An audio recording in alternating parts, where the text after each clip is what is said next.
Chào mừng bạn đến với kênh Khách Điếm Tiên Hiệp. Lưu ý video được tạo dựng và lồng tiếng bởi AI. Video chỉ mang tính chất giải trí và phục vụ cộng đồng. Tống Hạc Tuyết, ta vì chàng mà phản xuất phượng tộc, tự hủy đi nửa thân tiên cốt, ngay cả bản mệnh linh đan cũng cho chàng để giúp chàng hóa rồng, chàng lại, hừ.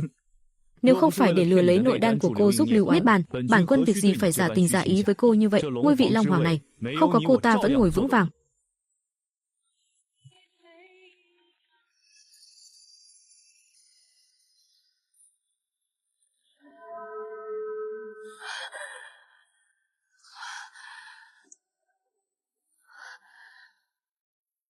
Mình chưa chết. Nội đan vẫn còn.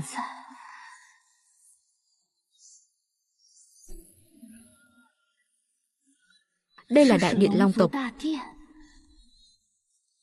Mình đã trọng sinh về ngày tuyển phu, Linh Tê. Con là đích mạch duy nhất của Phượng tộc. Hôm nay con chọn vị hoàng tử nào của Long tộc ta để liên hôn, sẽ giúp kẻ đó vượt qua lôi kiếp 100%, tinh thuần huyết mạch tổ long. Con chọn ai, người đó sẽ là Long Hoàng kế nhiệm.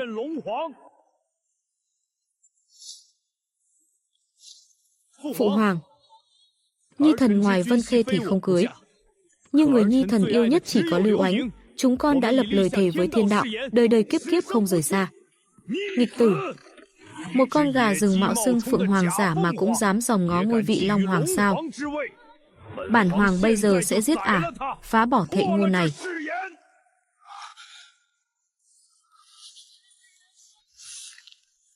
Vân Khê, nàng còn ngây ra đó làm gì? Nàng đã chiếm đoạt của Lưu Ánh bao nhiêu thứ mà cô ấy đều không tính toán.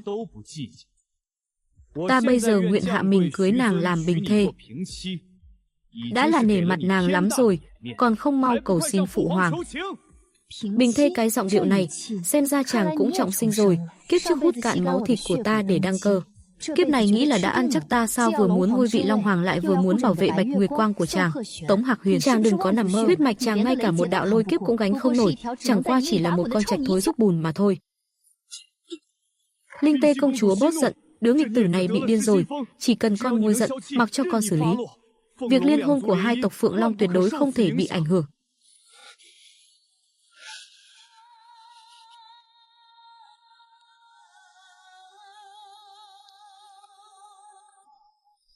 Bệ hạ nói quá lời rồi, vì một tên phế vật không liên quan mà tức giận làm bẩn mắt ta.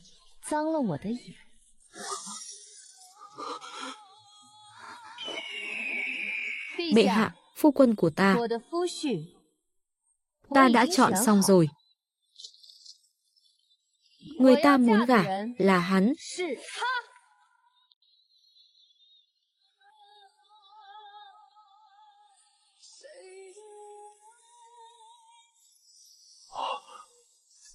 Bệ hạ, người ta muốn chọn là hắn. Ngoài ra, ta có một kế. Nếu con đã cố chấp như vậy, thôi được, bản hoàng sẽ chuẩn bị chuyện thành thân cho các con. Tống Hạc Huyền, mấy ngày tới ngươi hãy ngoan ngoãn bế môn tư quá cho bản hoàng, trước khi thành chưa có làm ra chuyện nực cười gì để làm mất mặt Long tộc nữa. Ta biết ngay mà, cho dù ta sỉ nhục nàng ta thế nào, cả đời này nàng ta cũng không rời xa ta được, chẳng phải vẫn ngoan ngoãn nuốt hận mà xin phụ hoàng tha thứ đó sao?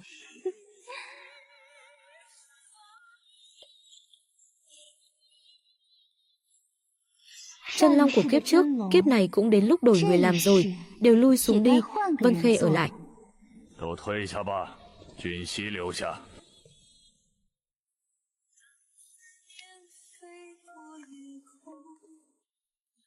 Tỷ tỷ, đa tạ tỷ tỷ đã thành toàn cho ta và Hạc Huyền.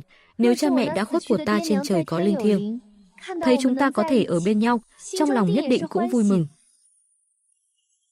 Nàng việc gì phải cảm tạ cô ta thành toàn, người bản quân muốn lấy từ trước đến nay chỉ có nàng, cô ta mới là người phải cảm tạ nàng rộng lượng mới đúng. Nếu không phải nàng gật đầu, ta nhất định sẽ không để nàng phải chịu ấm ức khi cưới cô ta làm bình thê. Phụ mẫu của Lưu Ánh đều vì bảo vệ nàng mà chết. Hiện tại cô ấy không tính hiềm khích cũ, rộng lượng như vậy. Nàng với tư cách là công chúa Phượng tộc, sao không tặng cô ấy vài kiện thần khí pháp bảo đỉnh cấp làm bồi thường? Vì bảo vệ ta mà chết, kiếp trước ta quả thực đã hết bề nhẫn nhịn, đầy lòng áy náy với cô. Cho đến khi ta bị moi tim sống sờ sờ mới biết con hung thú năm đó căn bản là do Nguyễn Lưu Oánh cô cố ý dẫn đến giết ta. Cô vì muốn trừ khử ta, thay thế vị trí của ta mà không tiếc mạng sống phụ mẫu ruột để dâng cho hung thú nhét kẽ răng. Vân Khê, ta còn có chính sự muốn nói với nàng. Chuyện gì? Muốn xin xỏ sao? Hôm nay lời của phụ hoàng nàng cũng nghe rồi.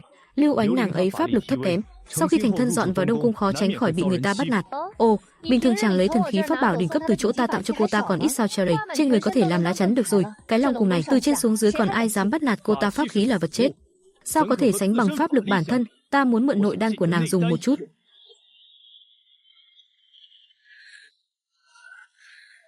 Giết hắn, bây giờ phải giết hắn. Chết thì dễ dàng cho các người quá, ta muốn các người tận mắt nhìn mọi thứ mình khao khát hóa thành bọt nước. Sống không bằng chết, chàng có biết nội đan rời khỏi cơ thể có nghĩa là gì không? Mất đi nội đan, ta sẽ hoàn toàn mất hết pháp lực, thậm chí nguy hiểm tính mạng. Chúng ta sắp là phu thê, nàng là chính thê còn tính toán những thứ này làm gì? Nếu nàng giao nội đan cho Lưu Oánh, ta tự nhiên sẽ bảo vệ tính mạng nàng vô lo. Nếu nàng từ chối,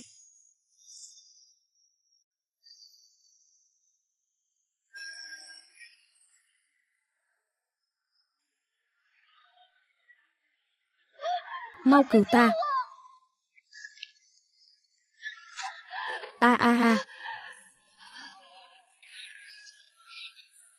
Vân Khê, chàng điên rồi, chàng dám động thủ với Long Duệ. Vân Khê điện hạ.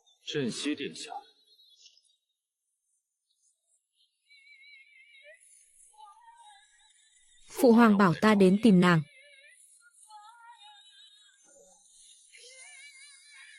Được, vậy chúng ta đi thôi.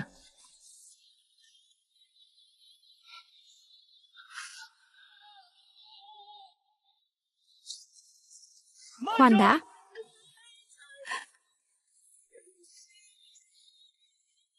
Ngươi có tư cách gì đi cùng cô ấy? Vân Khê, nàng đi theo con hắc dao có huyết mạch thấp hèn đó thì có gì đáng nói.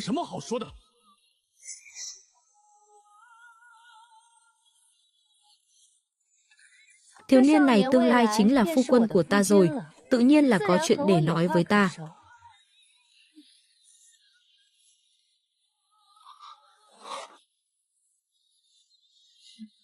Tống Hạc Huyền, chàng có tâm trạng ở đây làm loạn, Cửu Thiên Lôi kiếp đó có thể không có mắt đâu. Nàng, chuyện này không phiền nàng bận tâm rồi, ta đường đường là long tử đệ nhất đương đại, chỉ là lôi kiếp nhỏ nhoi. Cho dù nàng không ra tay phù hộ, ta cũng có thể thuận lợi hóa rồng. 5 ngày sau nàng cứ ngoan ngoãn tắm rửa sạch sẽ, an tâm đợi ta đến rước đi.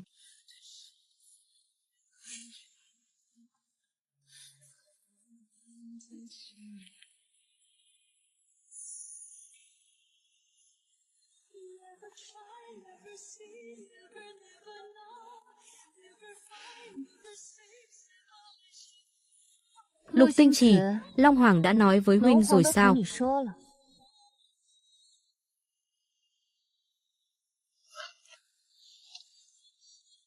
Điện hạ xin yên tâm, Lục Tinh Trì ta tại đây xin lập thề với thiên đạo, lấy nguyên thần khởi thệ. Nếu ngày sau có phụ lòng điện hạ, nhất định để ta thần hồn câu diệt.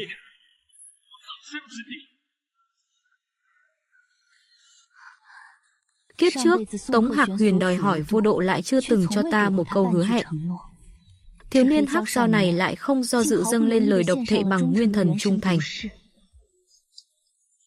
Ta tin huynh.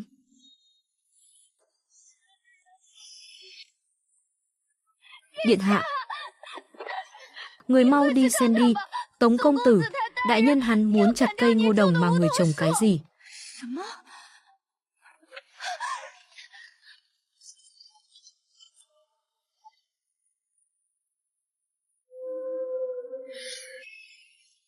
Cây ngô đồng này là khi ta rời khỏi Phượng tộc, mẫu hậu đã tặng ta. Bà nói ngô đồng là quê hương của Phượng Hoàng. Thấy cây như thấy nhà, tâm huyết trăm năm của ta, là kỷ niệm của ta. Tống Hạc Huyền, chàng dựa vào cái gì mà chặt cây ngô đồng của ta? Chỉ là một cái cây, chặt thì chặt thôi, có gì phải ngạc nhiên chứ? Lưu Oánh nàng ấy thích hoa phượng, từ nay về sau toàn bộ địa giới trong viện này của nàng chỉ được trồng hoa phượng. Điện hạ, Đây là cung điện của ta muốn trồng cái gì thì trồng. Sao hả? Một kẻ dự bị long tử ngay cả đông cung còn chưa vào được, phải chen chúc với những người khác ở gian phòng chung, chẳng lẽ ngay cả bản lĩnh cho nữ nhân của mình một chốn dung thân cũng không có sao? Chỉ có thể chạy đến địa bàn của ta mà giở trò làm càn. Thẩm Vân Khê, nàng bớt giả mồm ác miệng đi. Đồ của nàng chẳng phải cũng là của ta sao? Ta chẳng qua là sắp xếp trước chỗ ở tương lai một chút. Nếu cô chọc giận ta bất cứ lúc nào cũng có thể xin phụ hoàng thu hồi thành mệnh không cưới cô. Đến lúc đó cho dù nàng có quỳ xuống đất cầu xin ta cũng tuyệt đối sẽ không liếc mắt nhìn nàng thêm một cái. Được rồi, đừng nháo tì khí nữa, ta đây cũng là vì muốn tốt cho nàng. Chỉ cần nàng ngoan ngoãn nghe lời, đem nội đan cho Lưu Oánh mượn, đêm tân hôn ta sẽ sủng hạnh nàng trước, cho nàng sinh hạ đích trưởng tử của Long tộc ta. Ân sủng này còn chưa đủ sao? Tống Hạc Huyền, bớt rát vàng lên mặt mình đi, phu quân của ta, cả đời này cũng không thể là chàng, cút hừ. Lại nói lời dỗi hờn, không gả cho ta nàng còn có thể gả cho ai ngày đó phụ hoàng, chẳng phải đã đích thân nói sẽ chuẩn bị hôn sự cho chúng ta đó sao? Cứ làm nũng đi, hừ. Đúng vậy, trận hôn sự hoành tráng đó quả thực là chuẩn bị cho chàng. Chỉ có điều, người bái đường với chàng sẽ chỉ là con gà rừng đó mà thôi.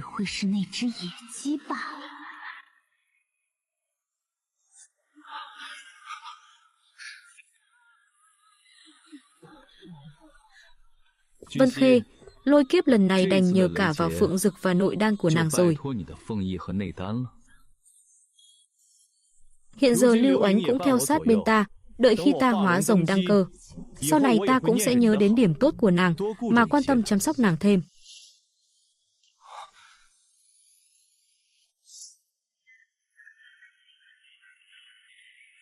Long tộc thượng cổ thí luyện chính thức bắt đầu.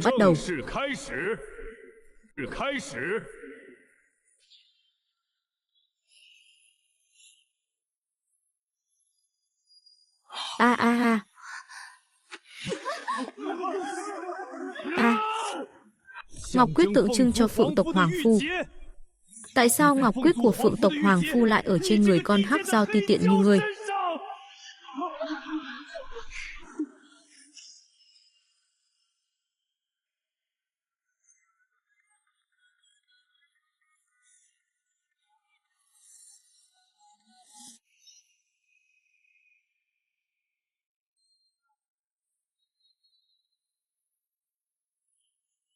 Con trạch đê tiện nhà ngươi, muốn chết sao Hạc Huyền? Chàng bớt giận, miếng ngọc quyết đó sao có thể là thật được? Nhất định là tên hắc dao thấp hèn này không biết lấy từ đâu ra đồ giả, muốn làm trò cười để thu hút sự chú ý mà thôi. Sắp bắt đầu thí luyện rồi, loại người này còn không biết có trụ nổi đạo thiên lôi đầu tiên không nữa. Chúng ta việc gì phải hạ thấp thân phận đi chấp nhặt với hắn làm gì?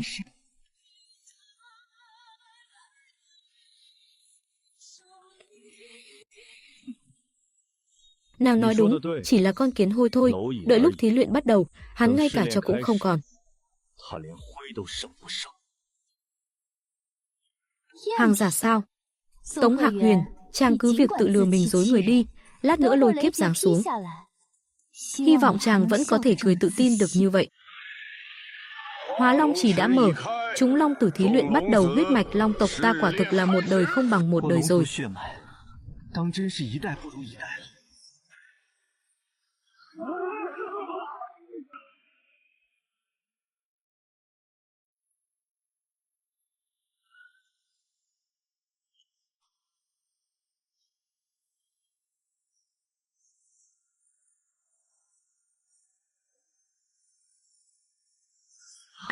Con dao long nhỏ bé đó sao cũng lên đó vậy? Lôi kiếp của Hóa Long chỉ khủng khiếp biết nhường nào. Loại tiểu yêu thấp kém như hắn, chỉ cần giáp mặt là sẽ lập tức bị chảy thành tro bụi thôi.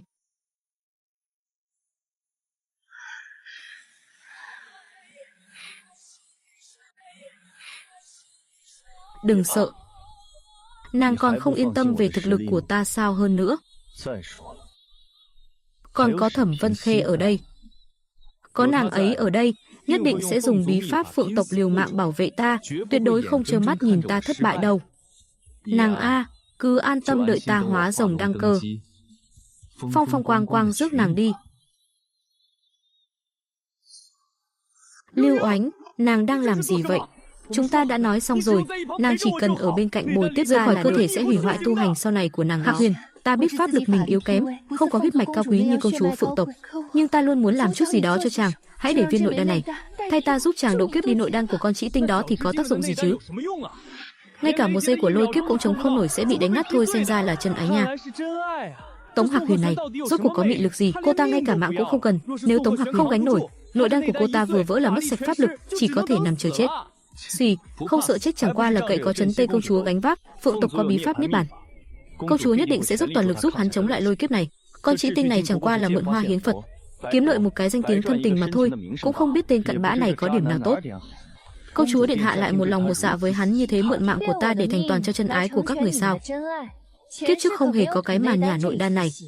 Nguyễn Lưu Ánh, cô vì muốn ngồi vững vị trí long hậu mà ngay cả mạng cũng dám mang ra đánh cược. Ta muốn xem, không có ta, màn kịch này của các người kết thúc như thế nào. A Thiên đạo lôi kiếp, tới đi.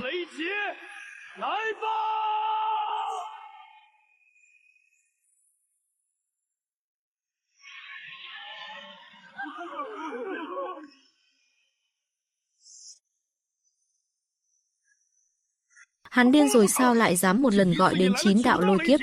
Từ xưa đến nay chưa từng có người nào có thể một hơi hứng chịu toàn bộ. Hắn đang muốn chết à? Lôi kiếp mang tính hủy diệt đất trời như vậy, cho dù có công chúa Phượng tộc ở bên cạnh hỗ trợ, chỉ e công chúa cũng phải rơi vào kết cục trọng thương gần chết, hao tổn toàn bộ nội lực à?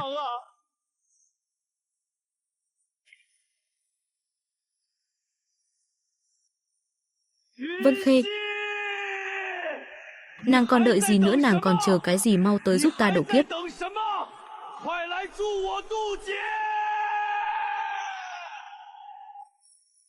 Thẩm Vân Khê, nàng điên rồi sao? Nàng định trơ mắt nhìn ta chết sao?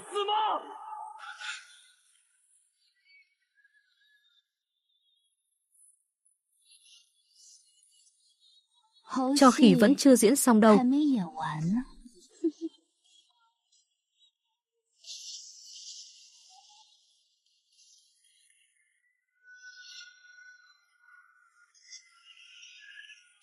Thẩm Vân Khê, nàng điếc rồi sao? Nàng còn muốn gả cho ta không? Nàng chẳng phải vì muốn giúp ta hóa rồng mới mặt dày mày dạn ở lại nơi này sao? Lôi sắp giáng xuống rồi, tại sao nàng còn chưa tới bảo vệ ta? Vân Khê, đã lúc này rồi, nàng đừng đùa nữa được không? Đây là lôi kiếp 9 đạo chồng lên nhau đó, giáng xuống là ta sẽ thực sự chết đấy. Nàng yêu ta như vậy, sao nàng có thể nhẫn tâm để ta không nhẫn tâm? Tống Hạc Huyền, kiếp trước chàng vì con tiện nhân này mà đối xử với ta thế nào? Phượng tộc, quả thực quá đáng. Ngươi thay thế thân phận của Thẩm Vân Khê không phải sao bọn họ lại có thể đối xử lạnh nhạt với ngươi như vậy? Rõ ràng là ta, cha mẹ sớm đã bị thần hỏa thiêu thành cho bụi, chàng rõ ràng biết rõ. Vậy mà vì con Bạch Liên Hoa này, từng câu từng chữ chỉ trích Phượng tộc sinh ta dưỡng ta. Chàng vì cứu đã tận tay mổ bụng ta.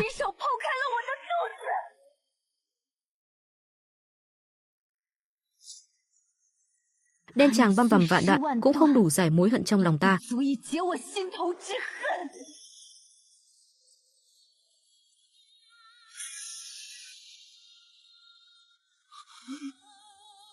Lưu Ánh,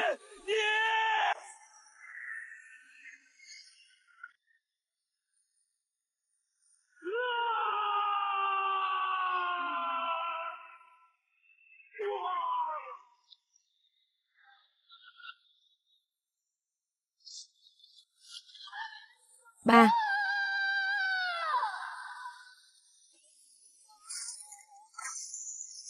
bố mẹ.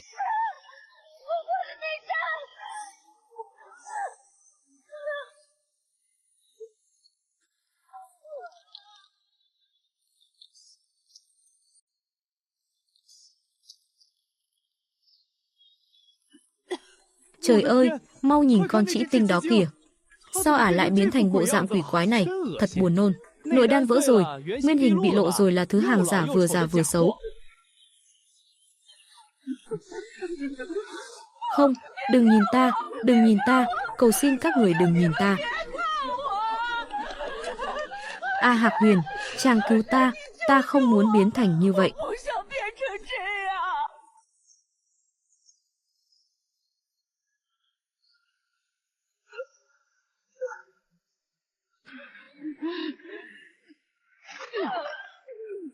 Cẩn thận.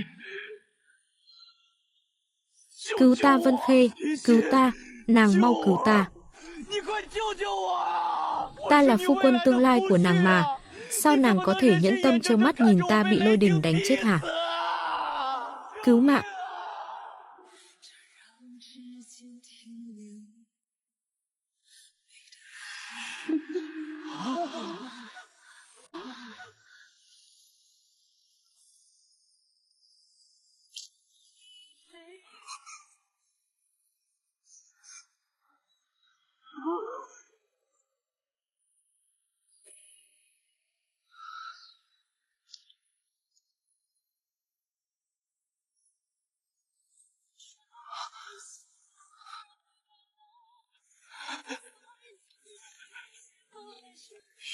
Vân Khê, ta biết mà, ta biết trong lòng nàng vẫn còn có ta mà. Nàng mau dùng nội đan bảo vệ ta, mau lên.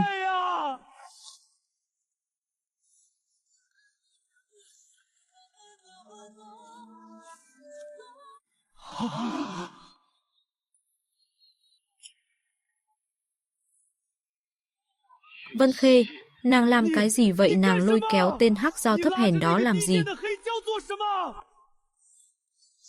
Hừ.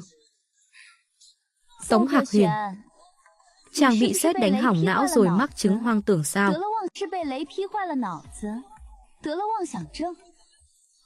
Ai nói phu quân của ta là chàng?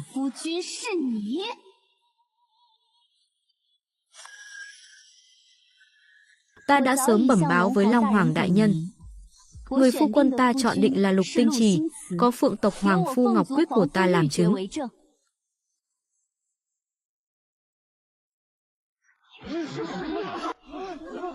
Cái gì? Công chúa phượng tộc vậy mà lại chọn Lục Tinh Trì? Là cái tên tiểu hắc dao không nói được quá hai câu, không được sủng ái nhất đó sao? Hắn dựa vào cái gì? Hắn ngay cả tư cách lên lấy lòng công chúa cũng không có mà.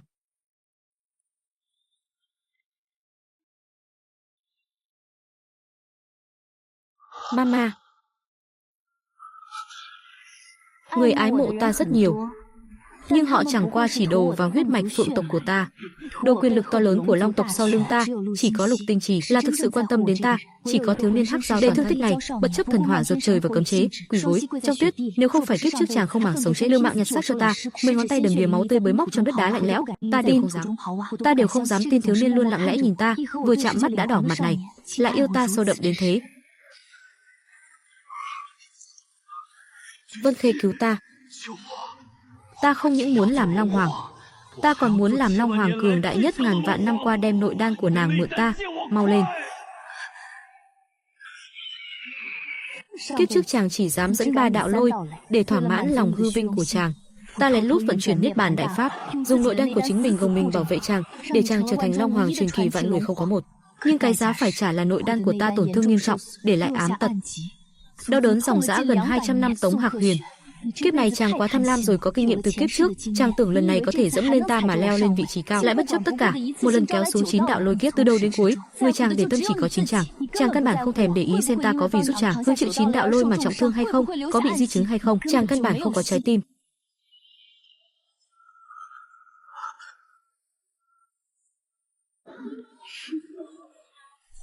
Đáng tiếc là kiếp này chàng ngay cả đạo lôi kiếp thứ 2 cũng không tiếp nổi.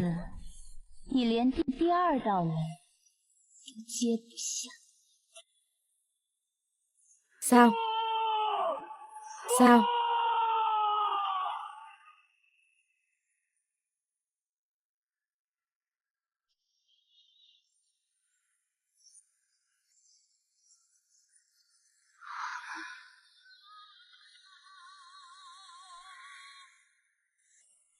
Thôi bỏ đi, hắn dù sao cũng từng coi như tuấn kiệt của long tộc ta.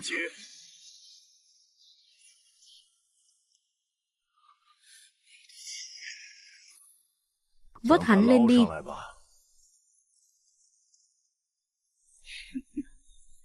Đi thôi, đừng làm bẩn nước của Hóa Long Trì. Hừ, con thật sự coi mình là mâm cỗ chắc.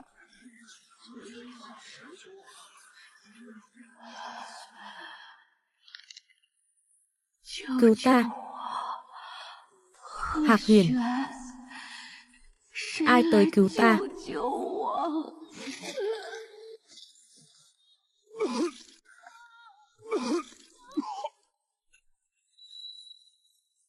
Là nàng ấy, là Vân Khê đã bảo phụ hoàng ra tay cứu ta, nàng đã xin phụ hoàng đánh tan những lôi kiếp, còn lại ta biết nàng yêu ta như vậy, sao có thể thực sự đứng nhìn ta. Những lời nàng nói lúc nãy, việc khoác tay tên hắc dao kia, tất cả đều là đang chọc tức ta thôi.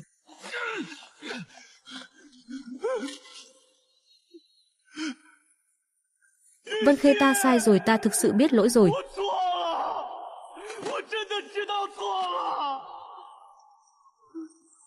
Vân Khê, nàng tha thứ cho ta đi, trải qua sinh tử, ta mới hiểu được trong lòng ta chỉ có nàng. Từ nay về sau ta nhất định sẽ toàn tâm toàn ý đối tốt với nàng, không bao giờ dám tư tưởng tới ai khác nữa. Cầu xin nàng cho ta thêm một cơ hội nữa.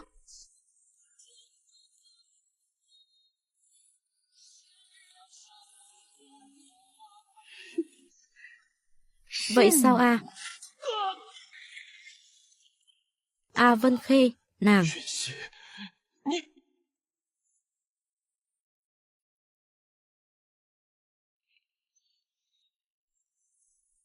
Tống Hạc Huyền. Ngày đó chàng vì con tiện nhân kia mà tự tay móc nội đan của ta, có từng nghĩ tới ngày hôm nay không?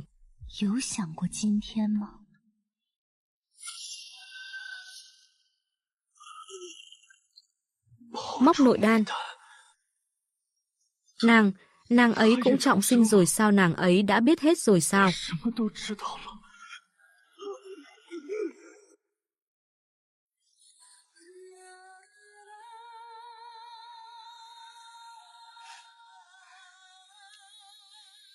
Đi thôi, tới Hóa Long Trì, ta đi cùng chàng.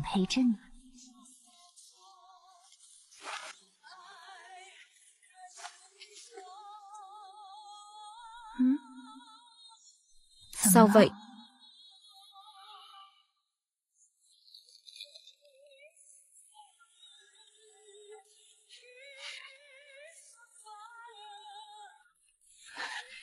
Ngươi tưởng ngươi là cái thá gì chứ?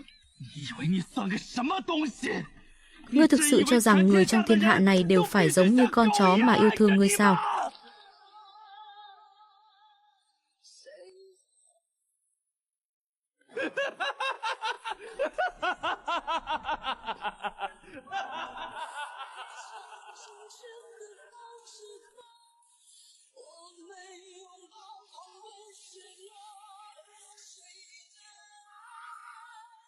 Điện hạ, ta muốn tự mình thử xem, chàng tự mình sao?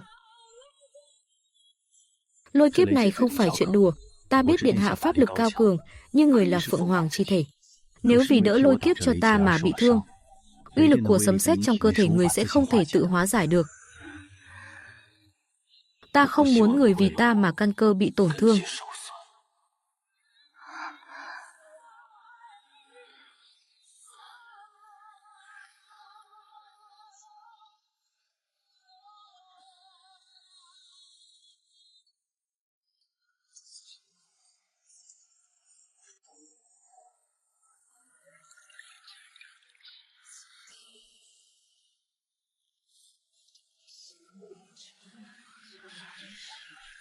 Hừ, suy ta còn tưởng con hắc dao này có bản lĩnh lớn cỡ nào. Hóa ra nửa ngày trời mới kéo xuống được một đạo sấm sét à, cỡ này mà cũng đòi hóa rồng, ta thấy là lên đó tắm rửa thì có. Thảo nào không được sủng ái, tư chất này cũng quá kém rồi. Chuyện này, uy lực của đạo lôi đình đầu tiên này, vậy mà còn khủng khiếp gấp mấy lần lôi kiếp đạo thứ hai, thứ ba của người khác gộp lại. Công lực của đứa con này, không ngờ đã thâm hậu đến nước này sao? Một lũ ngu ngốc có mắt không tròng. Phải biết rằng kiếp trước Lục Tinh Trì đã dựa vào sức mạnh của bản thân một mình đánh bại nhiều đạo thần lôi.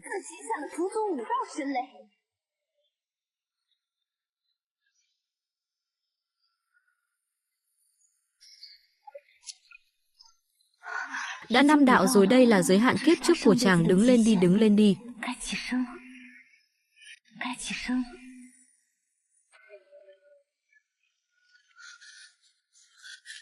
Lục Tinh Trì.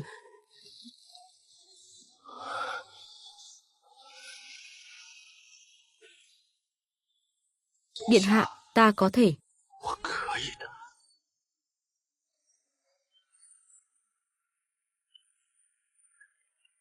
Tinh Trì. Đánh chết hắn đi, đánh chết con hắc giao thấp hèn đó đi, hắn không thể chống lại đạo thứ 6 đâu. Một.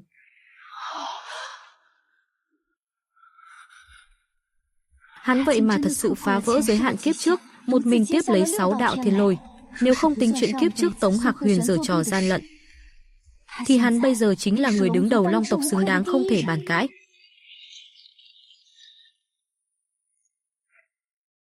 Ha ha ha, tốt tốt tốt, quả không hổ là nam nhi tốt của Long tộc ta.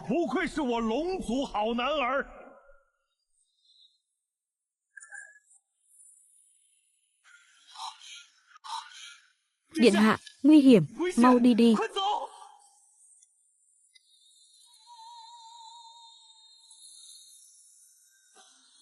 Đừng sợ, phần còn lại ta sẽ cùng chàng hứng chịu.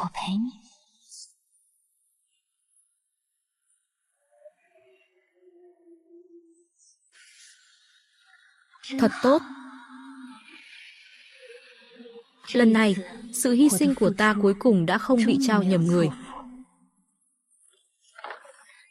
Điện hạ, Tống Hạc Huyền tên mặt dày đó lại đến rồi.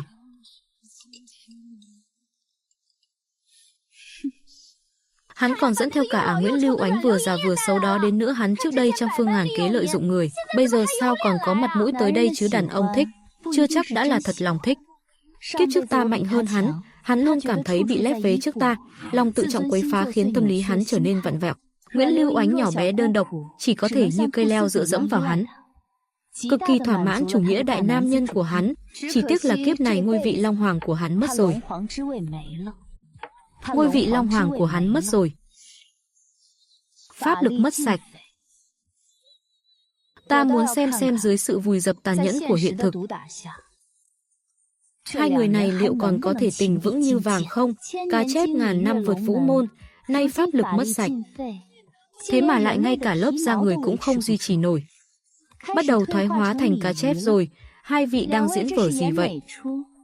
Vẫn chưa chúc mừng hai vị hữu tình nhân trung thành quyến thuộc ta và cô ta. Chẳng qua chỉ là một màn tính toán mà thôi. Chàng nói cái gì?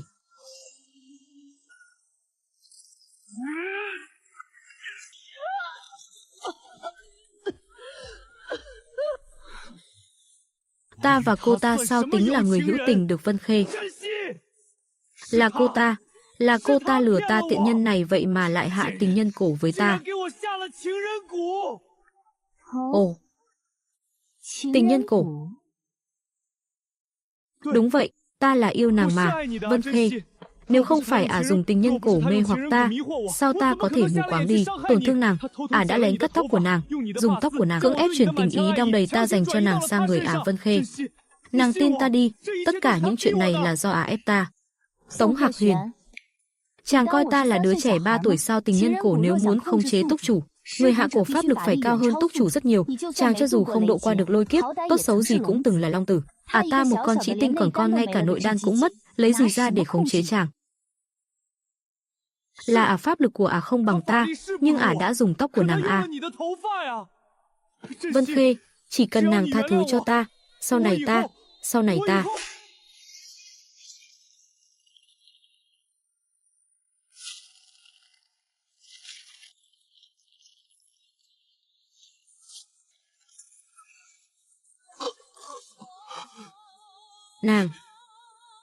Nàng đánh ta.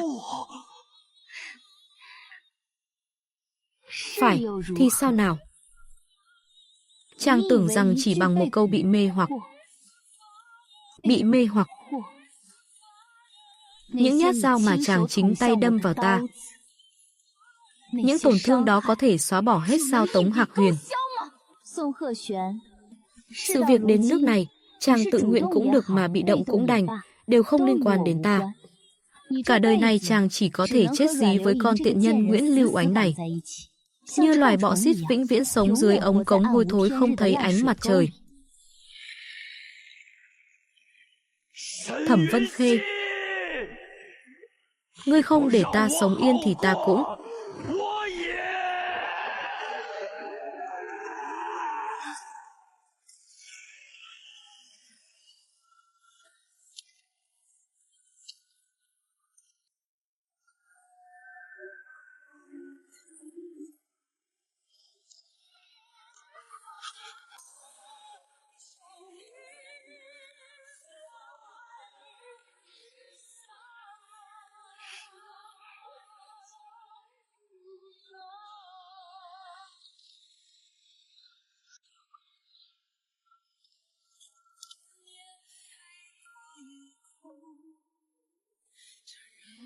Mình xin lỗi.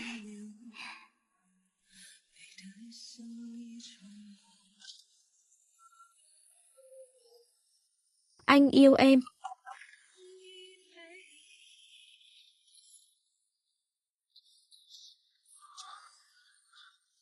Tay có đau không? Một đống dơ bẩn mà làm tổn thương lòng tay. Không sao. Sao chàng lại ra ngoài rồi? Ta có một thứ muốn tặng nàng.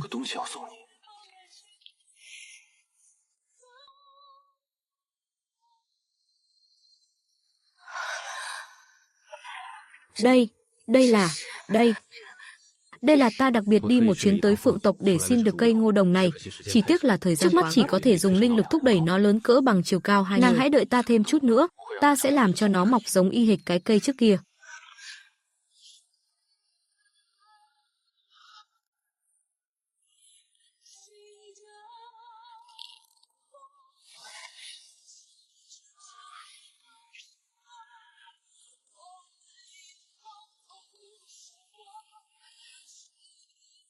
Ta rất thích, cảm ơn chàng.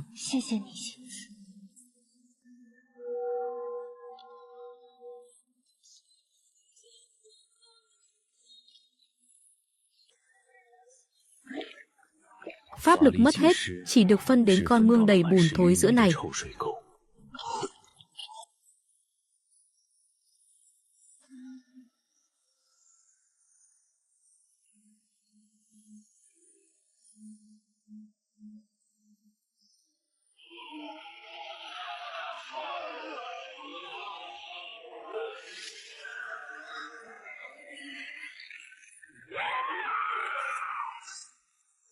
Giao long châu của cô cho ta đưa đây.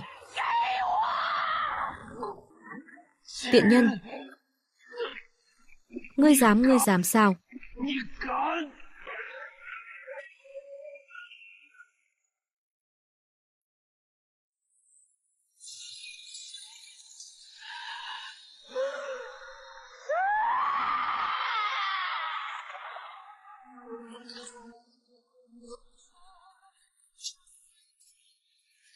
Tống Hạc Huyền à, Tống Hạc Huyền. Chàng trung quy vẫn không biết được nữ nhân khi bị dồn đến bước đường cùng đáng sợ. Những pháp bảo mà chàng tặng Nguyễn Lưu Ánh ngày đó ta đều đã thu hồi, chỉ vô tình bỏ sót giải lụa trói rồng đó.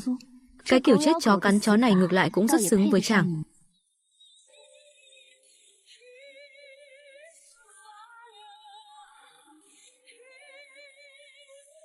Nàng đang cười gì vậy? Vừa nghe được một chuyện cười. Nghe nói dạo này hoa hải đường ở nhân gian đang nở. Phu quân, hay là chúng ta đi một chuyến tới nhân gian đi? Được, nghe theo nàng hết.